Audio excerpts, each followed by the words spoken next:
we were dancing. It must have been a foxtrot or a waltz, something romantic, but requiring restraint, rise and fall, precise execution. As we moved into the next song without stopping, two chests heaving above a 7-league stride, such perfect agony. One learns to smile through, ecstatic mimicry being the sine qua non of American smooth. And because I was distracted by the effort of keeping my frame, the leftward lean had turned just enough to gaze out past your view, and always smiling, smiling. I didn't notice how still you'd become until we had done it for 2 measures, 4. Achieved light, that swift and serene magnificence, before the earth remembered who we were and brought us.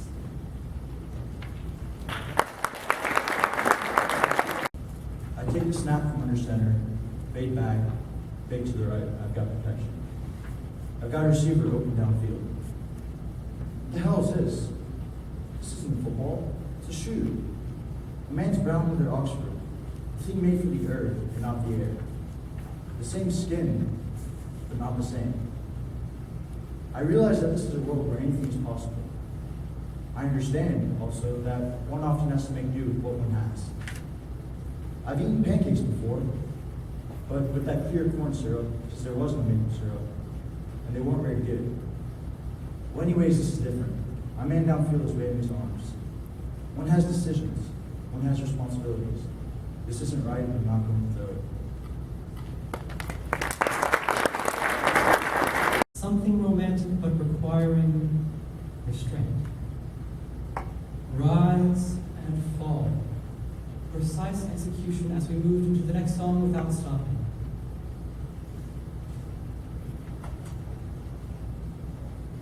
Two chests heaving above a 7-league stride. Such perfect agony.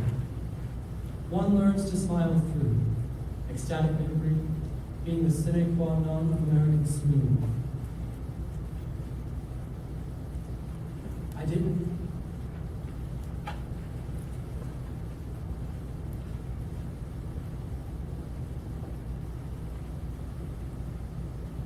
And because I was focused on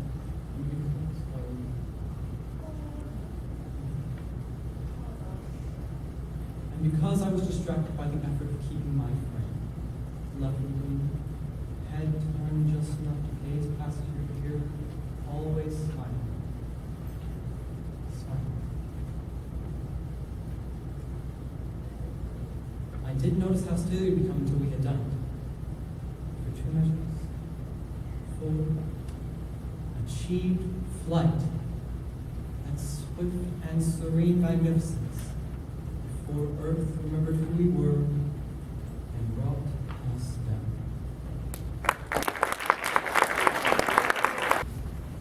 I have never been fishing on the Susquehanna, or on any river for that matter, to be perfectly honest. Not in July or any month have I had the pleasure, if it is a pleasure, of fishing on the Susquehanna. I am more likely to be found in a quiet room, like this one. A painting of a woman on the wall, a bowl of tangerines on the table, trying to manufacture the sensation of fishing on the Susquehanna. There is little doubt that others have been fishing on the Susquehanna, rowing upstream in a wooden boat, sliding the oars under the water, then raising them to drip in the light. But the nearest I have ever come to fishing on the Susquehanna was one afternoon in a museum in Philadelphia when I balanced a little egg of time in front of a painting.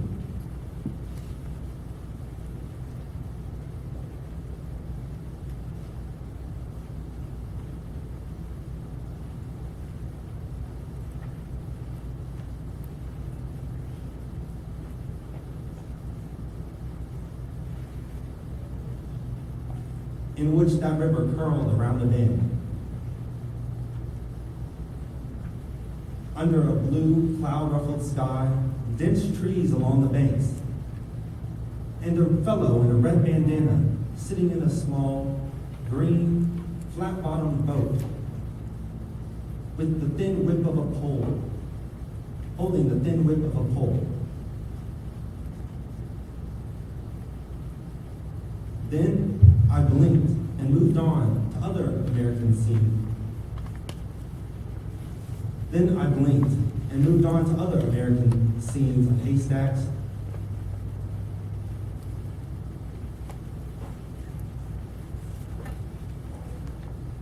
water widening over rocks, and even one of a brown hare who seemed so wired with alertness. I imagined him springing right out of the frame.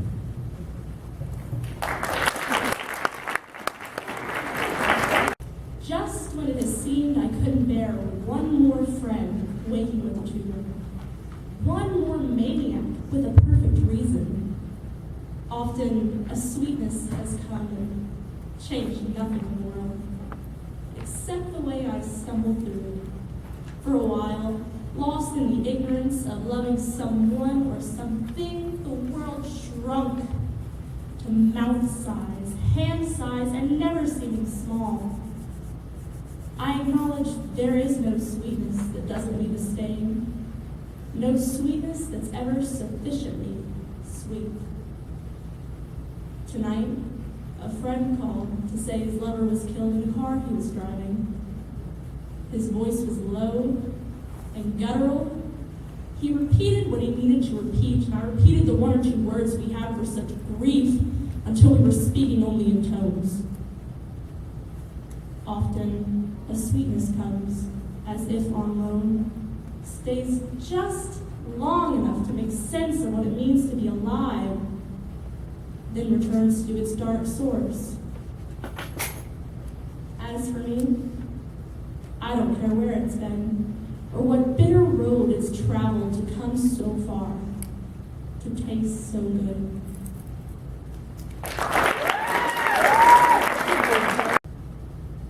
What passing bells for these who die as cattle?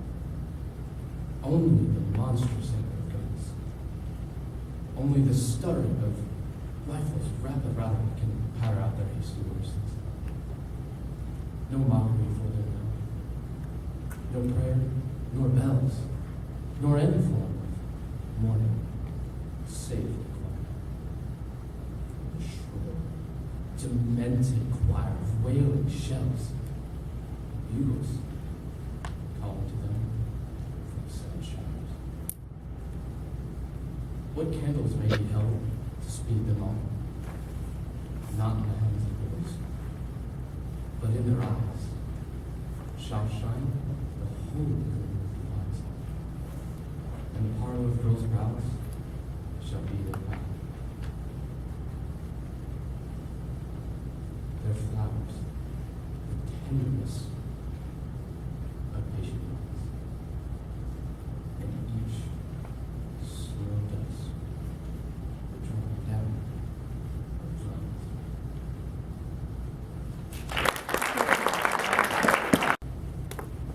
The river is famous to the fish.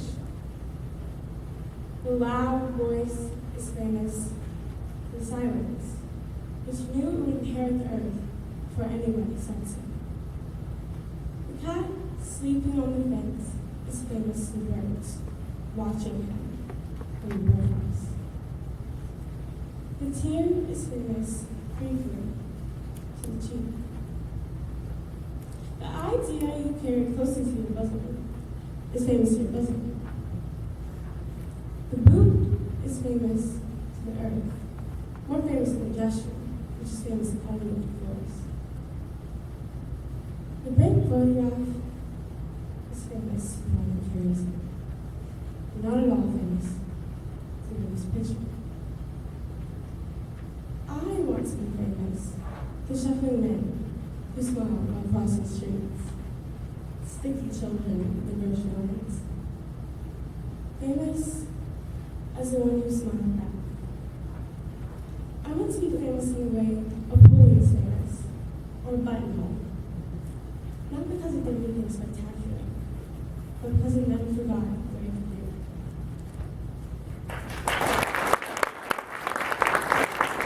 Then came the darker sooner, came later lower. We are no longer a sweeter year, happily ever after.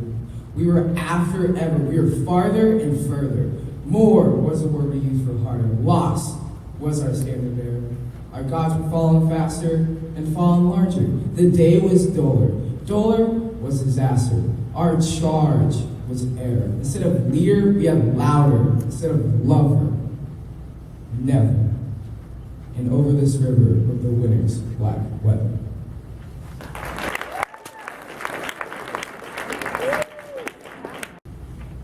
Maybe you've heard about this, maybe not. A man came home and chucked his girlfriend's cat in the wood chipper. This actually happened. Dinner wasn't ready on time. A lot of other little things went wrong. He spat on her father, who came out when he learned about it. He also broke her pinky, stole her checks, and got her sister pregnant. But she stood by him, stood strong for it all, because she loved him. She loved him. You see, she actually said that. And then she went and married him. She felt a unique call. Don't try to understand what another person means by love. Don't even bother. There's just no accounting for happiness, or the way it turns up like a prodigal, comes back to the dust at your feet, having squandered a fortune far away. And how can you not forgive? You make a feast in honor of what was lost, and take from its place the finest garment which you saved for an occasion you could not imagine. And you weep night and day to know that you were not abandoned, that happiness saved its most extreme form for you alone. No, happiness is the uncle you never knew about, who flies a single-engine plane onto the grassy landing strip, hitchhikes into town, and inquires at every door until he finds you asleep mid-afternoon, as you so often are during the unmerciful hours of your despair. It comes to the monk in his cell. It comes to the woman sweeping the street with a birch broom. To the child whose mother has passed out from drink. It comes to the lover, to the dog chewing a sock, to the pusher, to the basket maker, and to the clerk stacking cans of carrots in the night. It even comes to the boulder, in the perpetual shade of pine berries, to rain falling on the open sea, to the wine glass, weary of holding wine.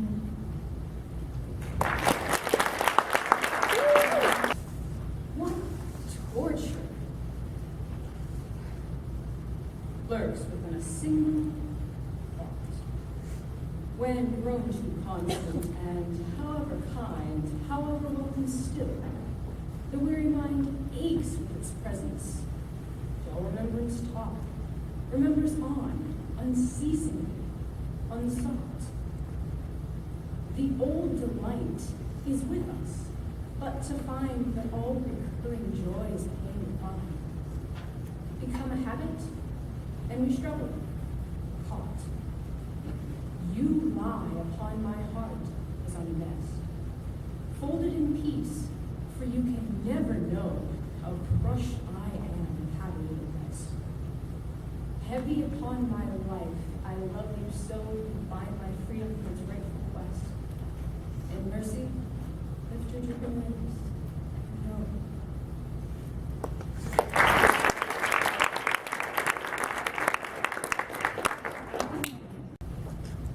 Suppose I said the word spring, and I wrote the words King Salmon on a piece of paper, and numbered to you. When you opened it, would you remember that afternoon we spent together, and the yellow boat and the early waves were feeding, and you caught my first fish of the year? Or would you remember that time off Cape Flat when you were a little girl?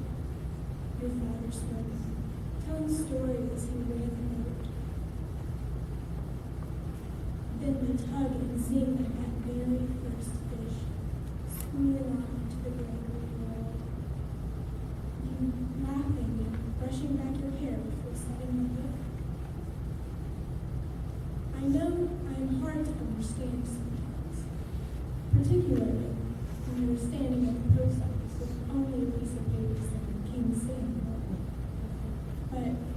Just think of it as a commissary note. And that electric tug, that thrill, pulling your mind into deep water, is how I feel about you every single day. How easily happiness begins by dicing onions. A lump of sweet butter slithers and swirls across the floor of the sauté pan, especially if its errant path crosses a tiny slit of olive oil, then a tumble of onions. This could mean soup or risotto or chutney from the Sanskrit chatni to lick. Slowly the onions go limp and then nacreous, and then what cookbooks call clear, though if they were eyes, you could see clearly the cataracts in them. It's true it can make you weep to peel them, to unfurl and to tease from the top ball, first the brittle, caramel-colored and decrepit papery outside layer, the least recent, the reticent onion wrapped around its grown body, for there's nothing to an onion but skin, and it's true you can go on weeping as you go on in, through the moist middle skins, the sweetest and thickest, and you can go on into the core, to the bud-like acrid, fibrous skins densely clustered there, stalky and incomplete.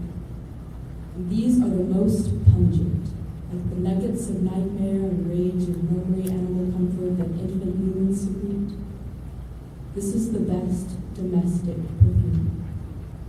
You sit down to eat with a ruler of onions, still on your twice-washed hands, and lift to your mouth a hint of a story about long, unusual endurance.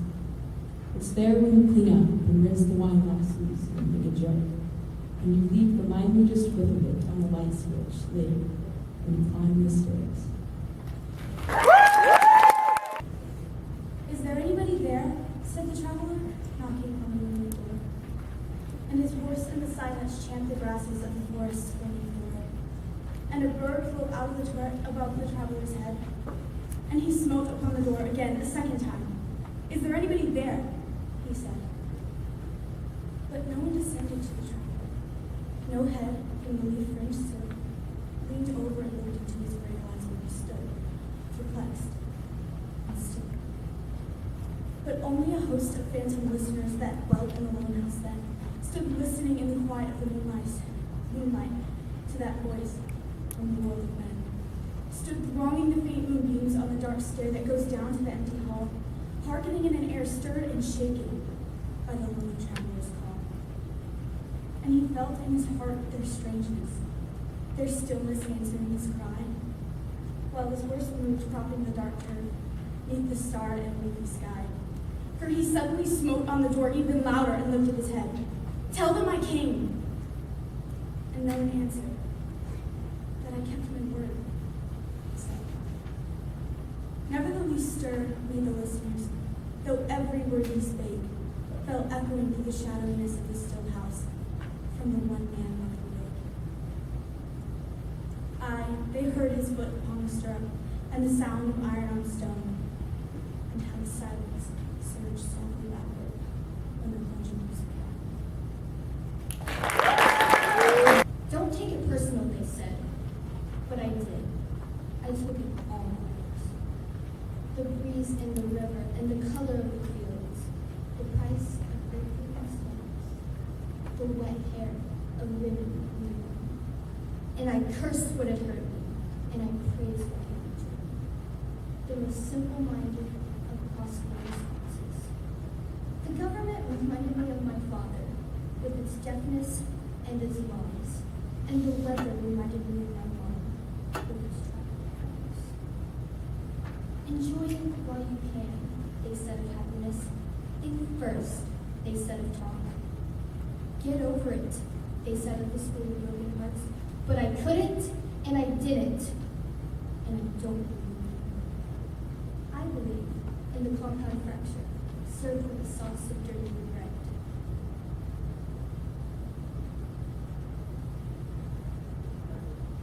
I believe in saying it all, in taking it all back, in saying it again with good measure, while the air fills up with the I'm sorry's like wheeling birds and the trees of seasick humanity.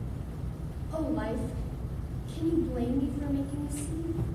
You were that yellow caboose, the moon disappearing over a ridge of cloud. I was the dog, chained up, in some fool's backyard, barking and barking, trying to convince everything else to take it personally. This afternoon is the color of water falling in the sunlight. The trees glittered with the tumbling of leaves. The sidewalks shone like alleys of dropped maple leaves. And the houses ran along them, laughing at the square, open windows.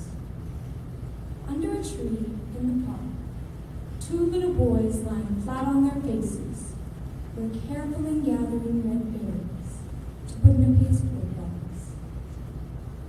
Someday, there will be no war. Then I shall take out this afternoon and turn it in my fingers, and note the sweet taste of it upon my palate, and note the crisp varieties of its flaxen leaves.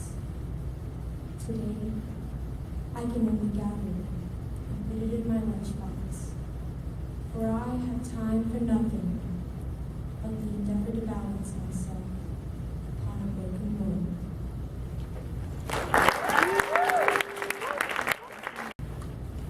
Life, friends, is boring. We must not say so.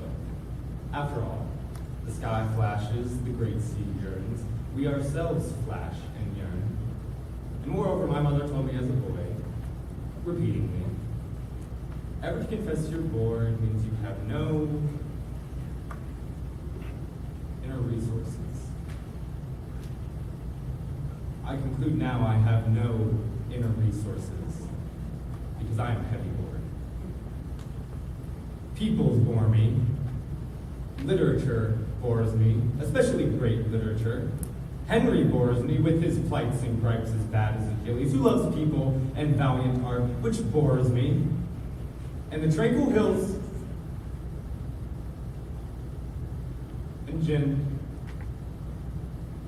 look like a drag. And somehow dog has taken itself in its tail, considerably away in mountains or sea or sky, leaving behind me, wet.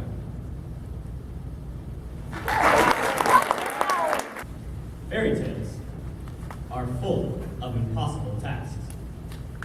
Gather the chin hairs from a man-eating goat, or cross a sulfuric lake in a leaky boat. Select the prince from a row of identical masks. Tiptoe to a dragon, or fast. Snatch a phone. Count dust specks, mote by mote, or learn the phone directory by rote. Always, it's impossible what someone asks. You have to fight magic with magic. You have to believe that you have something impossible up your sleeve.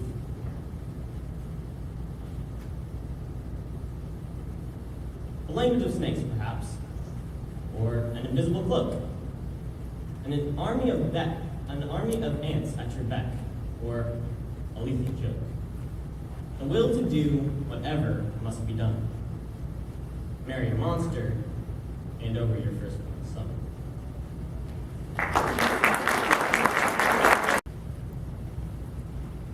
Out of the deep in the dark, a sparkling mist. A shape, something purple, comes like the stir of days.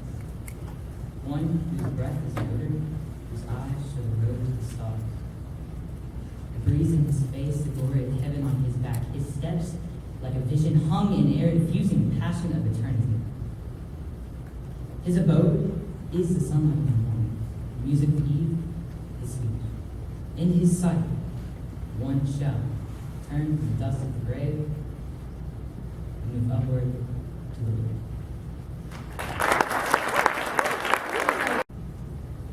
When I know you are coming home, I put on this necklace, glass beads on a silken thread, a blue that used to match my eyes. I like to think I am remembering you. I like to think you don't forget. The necklace lies heavy on my skin. Its clatters when I reach down to lift my screaming child. I swing her, roll her in my arms until she forgets. The beads glitter in the flicker of a TV set as I sit her on my lap and wish away the afternoon. I wait until I hear a gate latch lift, the turn-up key and lock. I sit amongst toys and unwashed clothes. I sit as she fingers the beads until you speak. In a voice that no longer seems familiar, only strange. I turn as our child tugs at the string. I hear a snap and a sound like falling rain.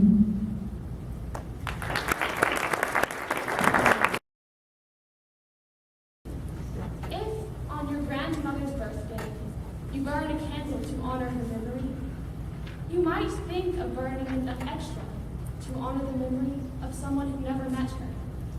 A man who may have come to the town she lived in, looking for work and never found it. Picture him taking a stroll one morning after a month of grief with the one task, to refresh in the park before moving on. Perhaps he notices on the gravel path shards of a green glass bottle that your grandmother, then still a girl, will be destined to step on when she wanders barefoot away from her school's picnic. If he doesn't stoop and scoop up the mess with the want-add section and carry it to the trash can. For you to burn a candle for him, you needn't suppose that the cut would be deep, just deep enough to keep her at home the night of the hayride when she meets Helen, and soon to be her dearest friend, whose brother, George, 30 years later, helps your grandfather with a loan so his shoe store doesn't go under the Great Depression. And his son, your father, is able to stay in school so where his love of learning is fanned flames, a love he labors later to kindle anew. How grateful you are to your father is shown by the candles you have burned for him. But today, for a change, why not a candle for the man whose name is unknown? Take a moment to imagine whether he died at home with family and friends or alone on the lookout for no one at his bedside to hold his hand. Very hand it is time for you to imagine.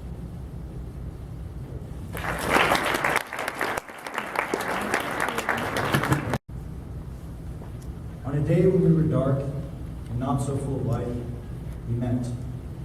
And what did we find? Nothing. Everything when we closed our eyes. Once we thought we loved each other. Looking for his time. We tried. We stepped out of space and into some new step of direction. And we fell and not in love.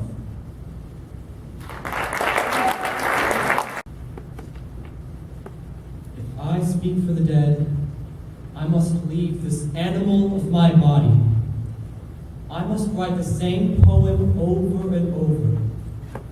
For an empty page is the white flag of their surrender. If I speak for them, I must walk on the edge of myself. I must live as a blind man who runs through rooms without touching the furniture. Yes, I live. I can cross the street asking, what year is it? I can dance in my sleep and I can laugh in front of the mirror. Even sleep is a prayer. Lord, I will praise your madness, and in a language not mine speak of music that wakes us, music in which we move. For whatever I say is a kind of petition, and in darkest days must I praise. At last, I can be with you. The grinding hours since I left your side, the labor of being fully human, working my opposable thumb, talking and walking upright. Now, I have unclasped, unzipped, stepped out of, hushed, soft, a beater only. I do nothing but point my bare feet into your clean smoothness. Feel your quiet strength, the whole length of my body.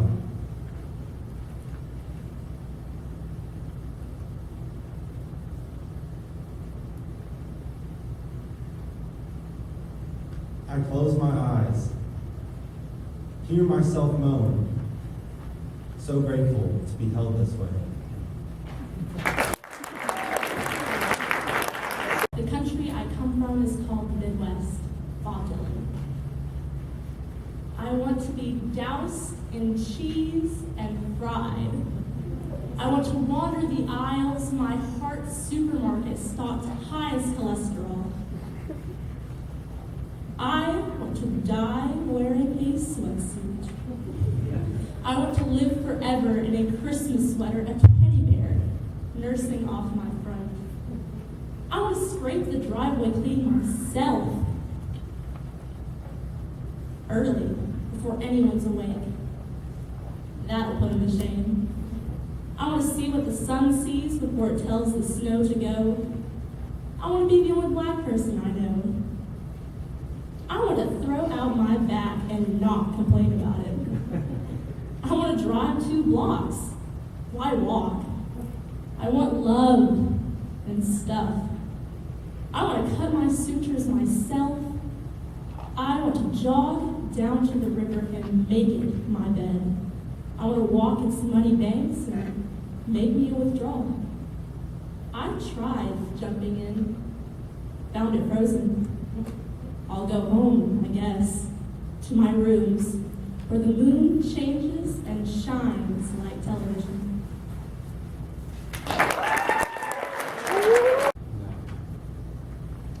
There. The moon's young, drying their wings. Between trees, a slender woman lifts the lovely shadow of her face and steps into the air. Hold me into the air. Now she's gone. I stand alone by elder tree. I dare not move. Listen. The dark weed leans towards me. And I lean towards mine.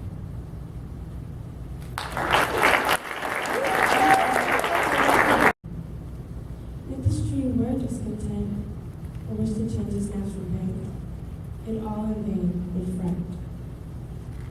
It should have fret, he would suppose, ne'er had seen its every rose, or after gentle shower had ever smelt its roses scent, or could ne'er be discontent with its own flower. If such a blind and senseless tree as I imagine this to be, all of these persons are.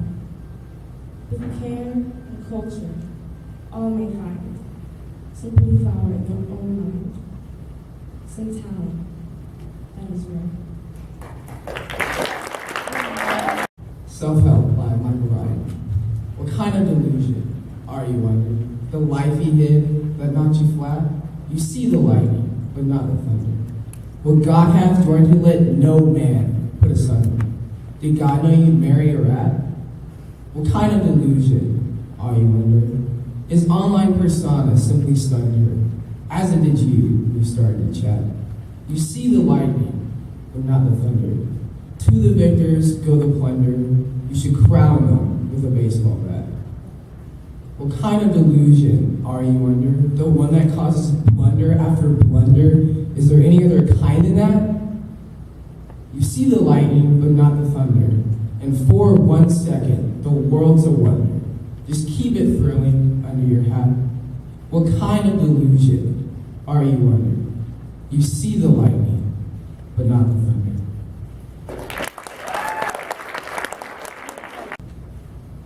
When despair for the world grows in me, and I wake at night, at the least sound, in fear of what my life and my children's lives may be, I go and lie down where the wood drake rests in his beauty on the water, and the great heron feeds. I come into the peace of the wild things who do not tax their lives with the forethought of grief. I come into the presence of still water. And I feel above me the day-blind stars waiting with their light. For a time I rest in the grace of the world and am free.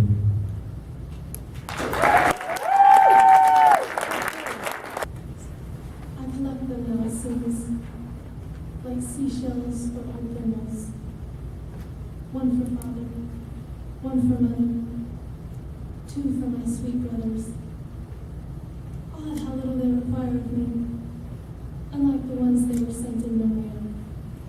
No sudden shrilling of the phone, no harried midnight flights, only a little water now and then, scant food and light. See how I've brought them all together, here in this shaded space beyond the stairs. Even when they thirst, they summon me with nothing more than a soft, indifferent furling of their leaves. Man, the egregious egoist. In mystery, the twig is bent. Imagines by some mental twist that he alone is sentient.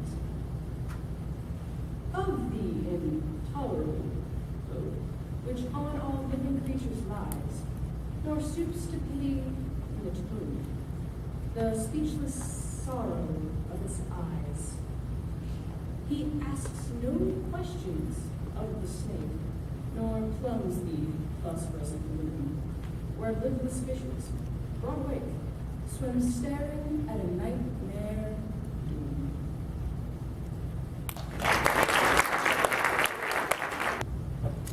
My own dear love, he is strong and bold, and he cares not what comes after. His words ring sweet as a chime of gold, and his eyes are lit with laughter. He is jubilant as a flag unfurled. Oh, girl, she'd not forget him. My own dear love, he is all my world, and I wish I could know him. My love, he's mad. My love, he's fleet, and in wild young living bore him. The ways are fair to his rolling feet, and the skies are summer for him. As sharply sweet to my heart he seems, as the fragrance of occasion. My own dear love, he is all my needs, and I wish he were an angel. My love runs by like a day in June, and he makes no friends of sorrows.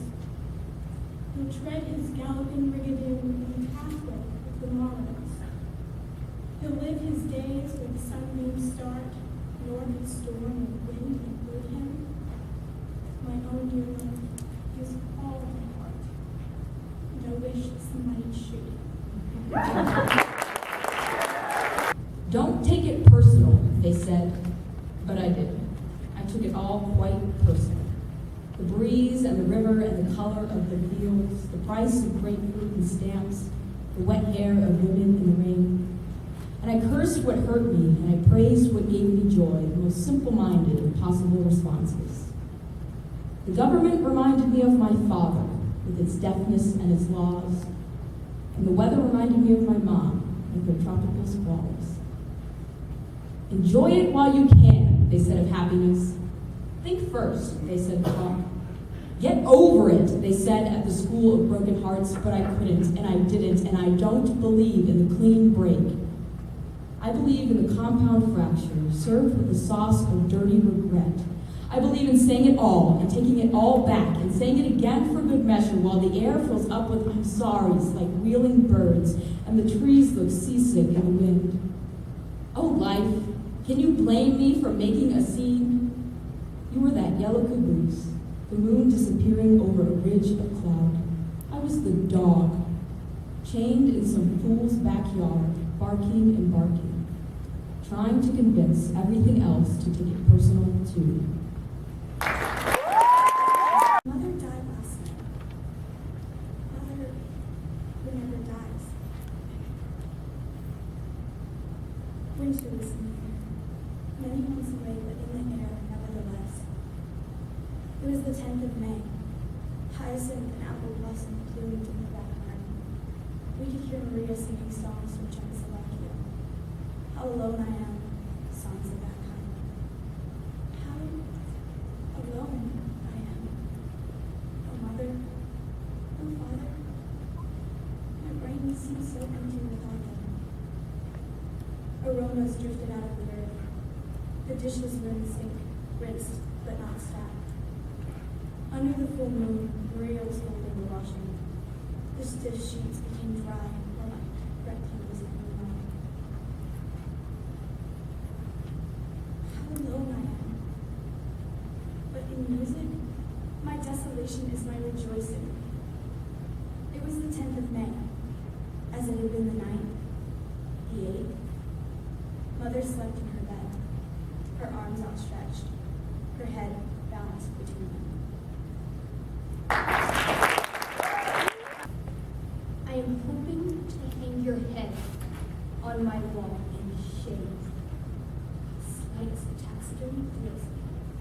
Fish forever leaping on the living room wall. Paperweights made from skulls of smiles.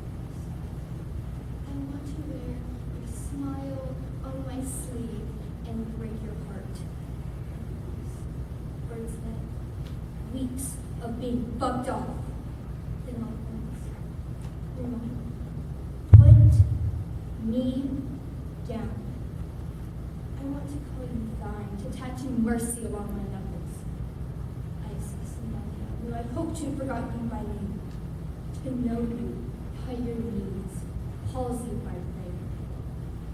Loneliness is a science. Consider the taxidermist's tender hands trying to keep from losing skin. The body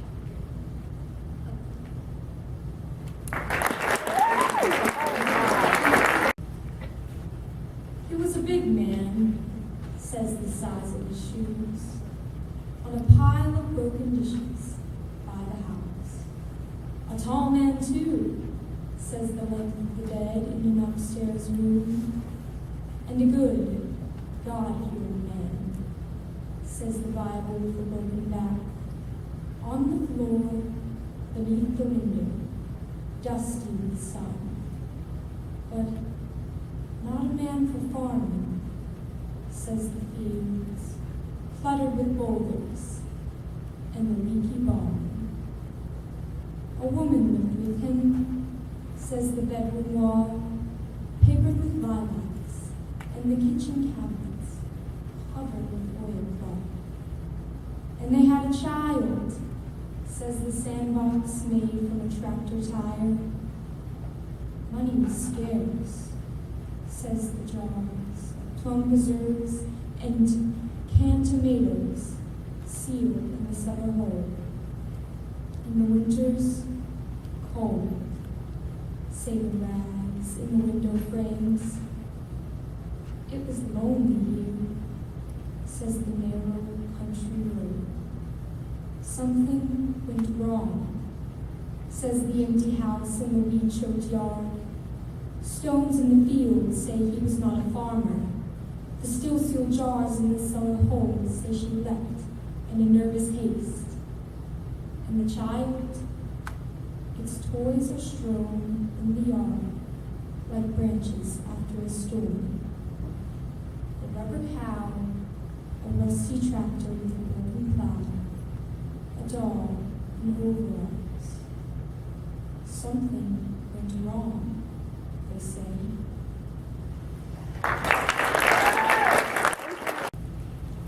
If you are going there by foot, prepare to get wet. You are not you anymore. You are a girl standing in a pool of clouds as they catch fire in the distance. There are laws of heaven and those of place, and those who see the sky and the water, angels and ashes, but at the deltas now. They say if you sweep the trash from your house after dark, you sweep away your luck. If you are going by foot, bring a stick, a third leg, and honor the great disorder, the great broom of waterfowl and songbirds. Prepare to voodoo your way through best you can, knowing there is little water in things you take for granted. A little charity and squalor for the smallest forms of life. Voodoo is always mostly charity. People forget. If you shake a tablecloth outside your house at night, someone in your family dies. There are laws we make thinking it was us who made them. We are not us. We are a floodplain by the Mississippi that once poured slaves upriver to the fields. We are a hurricane in the making. We could use a magus who knows something about suffering, who knows a delta's needs. We understand if you want a widow to stay single, cut up her husband's shoes. He is not himself anyways, and walks barefoot across the landscape that has no note. A ghost tree here and there. A frog. A cricket. A bird. And if the fates are kind, a girl with a stick who is more at home being homeless than you live.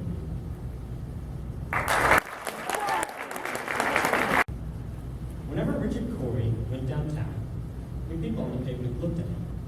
He was a gentleman, from soul to ground, clean-favored, and imperatively slim. He was always quietly arrayed. He was always human when he talked. But still, he fluttered pulses when he said good morning. And he glittered with walked. And he was rich, yes, richer than a king, and admirably schooled in every grace. In fine, we thought that he was everything, to make us wish that we were in his place. So on we worked, waited for the light, and went without the meat, cursed the bread. And Richard Corey, one calm summer night, went home and put a bullet in his head.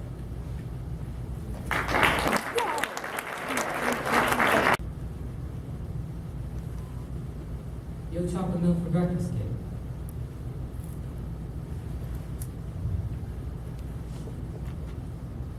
One leg of your sweatpants rolled up, scrounging the bottom of your mom's purse for bus fare and gum. Pin broke on you. Pin broke and I got ink on your thumb, kid. What's good? Hot on the cement, kid. White Castle, kid. Tongue stained purple. Cussing on the court till your little brother shows up with that candy bar, kid. You got that good B in science, kid. You earned it, kid. Etch your name into a tree, hug your granny on her birthday. Dream of Alaska when they shoot you. Curl up dreams of salmon, safety, tundra. Farthest away place you ever saw in a book. Polar bears, your new chess partners. Pickaxe in the ice, northern lights, kid. Keep your notebook where your cousins won't find it. Keep it on my desk if you want.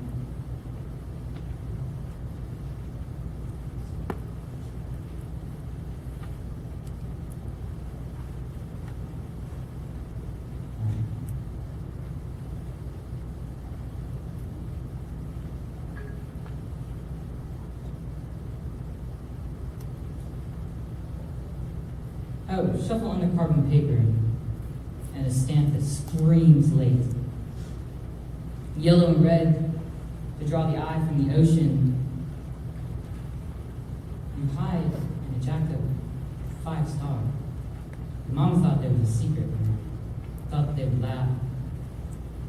That ain't it. It's that flows and flows and flows in lines like rip-roaring bits. You got bars at the end of time. You can rap like helium about to spring all of it down to you. Till there's none left in the song. Furious. Well, the light rises up in your belly, climbing your ribs. You laugh into the microphone. Who was ready for that?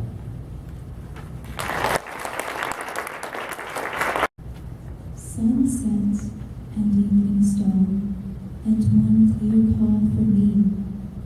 And may there be no moaning of the bar when I put out to sea. But such a tide as moving seems asleep, too full for sound and hum. And that which drew from out the boundless deep turns again home. Twilight, evening bell, and after that the dark. And may there be no sadness of farewell when I embark. For though from out our bourne of time and place the flood may bear me far, I hope to see my pilot face to face when I have crossed